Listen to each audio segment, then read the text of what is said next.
Jasad Rahmadani Siagian berusia 20 tahun ditemui dalam keadaan tragis pada pagi Isnin 11 Mac 2026 di tepi jalan di Medan. Kejadian itu mengejutkan penduduk setempat dan kemudian menjadi tular di media sosial sehingga menarik perhatian orang ramai ke lokasi kejadian. Penemuan mayatnya yang mengejutkan ini membawa rasa sedih dan risau dalam kalangan masyarakat kerana cara mangsa ditemukan amat kejam dan tidak berperi kemanusiaan.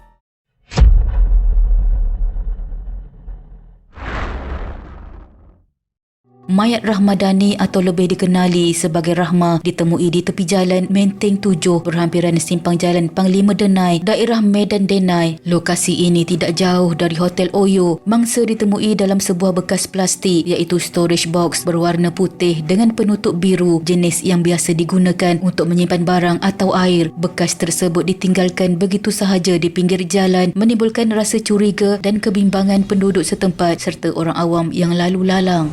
Apabila kotak itu dibuka, mayat Rahma ditemui dalam keadaan meringkuk di dalam ruang sempit bekas plastik tersebut. Mangsa tidak berpakaian dan dibalut dengan guni serta selimut bertulis Oyo. Keadaan fizikalnya menunjukkan kesan lebam dan jerutan yang jelas pada bahagian leher yang kemudiannya disahkan oleh pihak hospital sebagai punca kematian akibat sesak nafas. Keadaan ini menjadi kunci utama yang membolehkan pihak polis menjejak rakaman kamera litar tertutup CCTV di sekitar kawasan itu dan berjaya menangkap kedua-dua suspek dalam tempoh yang singkat.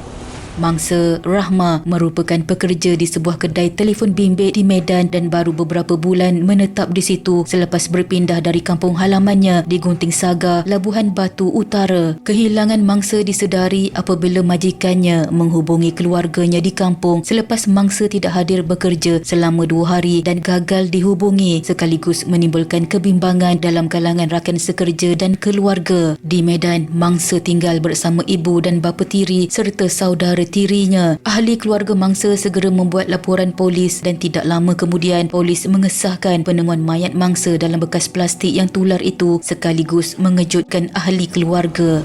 Pemeriksaan di Jabatan Forensik Hospital Bayangkara Medan mengesahkan identiti tersebut secara rasmi sebelum jasadnya diserahkan kepada keluarga untuk dibawa pulang ke kampung halaman di Gunting Saga bagi urusan pengebumian. Pihak polis Indonesia telah menjejaki dan menangkap suspek kes pembunuhan Rahma hanya beberapa jam selepas penemuan jasad mangsa. Operasi ini berjaya dijalankan hasil analisis teliti terhadap rakaman CCTV dari beberapa lokasi utama yang akhirnya mendedahkan pergerakan dan modus operandi suspek. Tersangka pertama memasukkan sendiri korbannya ke dalam box dengan selimut-selimut lengkap. Setelah selesai, baru meminta bantuan ke tersangka 2 masuk ke dalam dengan mengeluarkan motornya sesuai dengan yang CCTV yang kita dapat dan dibonceng. Yang membonceng adalah tersangka 2, yang dibonceng adalah tersangka pertama dengan membawa kotak box tersebut. Segalanya bermula di Hotel Oyo bilik C4 di mana rakaman CCTV menunjukkan detik-detik terakhir Rahma masih hidup. Dalam rakaman itu, mangsa kelihatan memasuki bilik hotel bersama seorang lelaki yang kemudian dikenal pasti sebagai Syawal Ardiansyah Nasution berusia 19 tahun telah dikenal pasti sebagai suspek utama kes ini. Pada keesokan harinya, CCTV turut merakam Syawal keluar dari bilik dengan membawa satu bekas plastik berwarna putih bertutup biru. Kotak itu disyaki digunakan untuk menyembunyikan jasad Rahma, menandakan perancangan teliti dalam menyembunyikan bukti jenayah.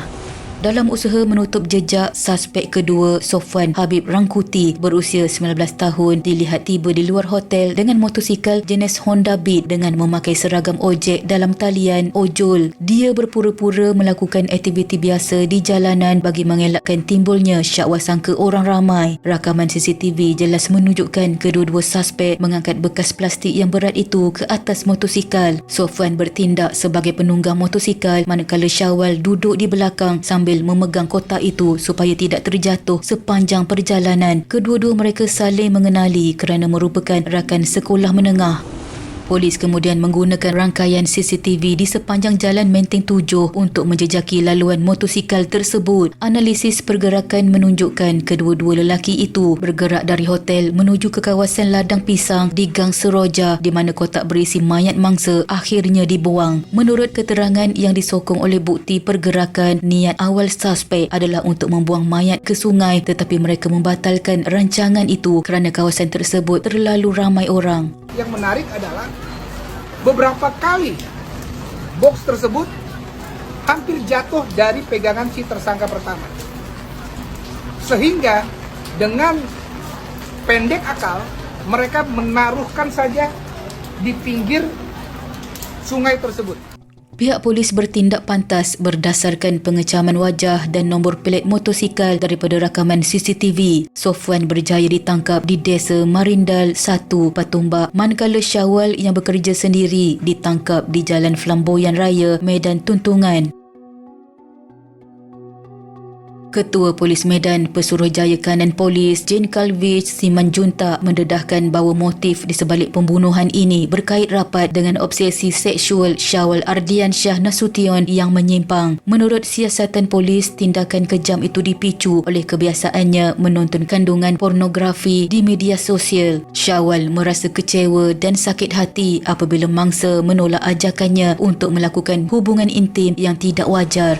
Pada hari kejadian, Syawal menghubungi Rahmah melalui aplikasi pencarian teman sekitar pukul 5 petang. Mereka akhirnya bersetuju untuk bertemu dan Syawal mengambil mangsanya di hadapan sebuah kedai kopi berhampiran rumah tumpangannya. Sebelum tragedi itu berlaku, mereka sempat berbuka puasa bersama. Suasana yang nampak tenang namun menyorokkan niat gelap Syawal. Selepas itu, mereka menuju ke sebuah hotel di Medan dan rakaman CCTV menunjukkan mereka memasuki bilik C4 pada jam 8.4 malam. Ketegangan mula terasa apabila Rahmah menolak permintaan seksual Syawal yang tidak wajar itu. Dalam keadaan marah dan hilang kawalan, Syawal mencekik serta melilit leher mangsa menggunakan selendang sehingga meninggal dunia. Kejadian itu berlaku dengan cepat, meninggalkan bilik hotel dalam keadaan penuh darah dan huru-hara.